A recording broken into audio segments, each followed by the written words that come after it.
আসসালামু আলাইকুম, কেমন আছেন সবাই? সবাইকে শুভ অপরাহ্ন। আমি মোহাম্মদ তরিকুল ইসলাম, ABVS, ঢাকা ভার্সিটি। তো আজকে আমি একটা বিষয় নিয়ে কথা বলবো। আজকের বিষয়টা হচ্ছে বিনয়ী হওয়া এবং মার্জিত আচরণ।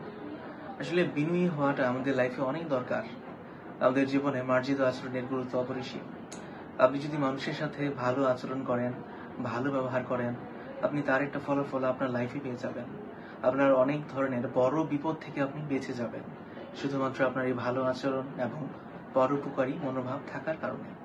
কিন্তু আপনি যদি মানুষের সাথে রূঢ় ব্যবহার করেন, কটাক্ষ করে কথা বলেন, মানুষের মনে কষ্ট দেন আপনার কথাবার্তার মাধ্যমে, আপনি দেখবেন আপনি অনেক ভালো প্রিপারেশন নিয়েছেন, কিন্তু আপনি কোন একটা জায়গায় আটকে গিয়েছেন, কোন একটা পরীক্ষায় আপনি আটকে গিয়েছেন, কোন একটা জায়গায় যেখানে আপনার সফল হওয়ার কথা ছিল কিন্তু সেখানে ব্যর্থ হয়ে এসেছেন।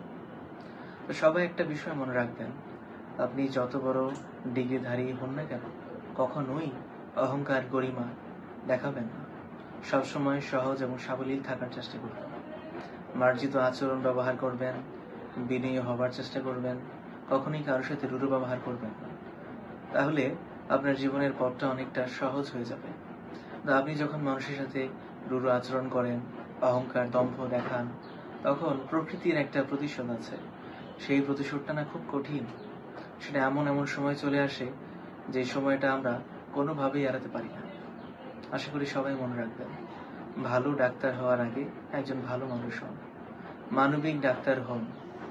এই আশা ব্যক্ত করে আজকের ভিডিও আমি শেষ করছি। আসসালামু আলাইকুম।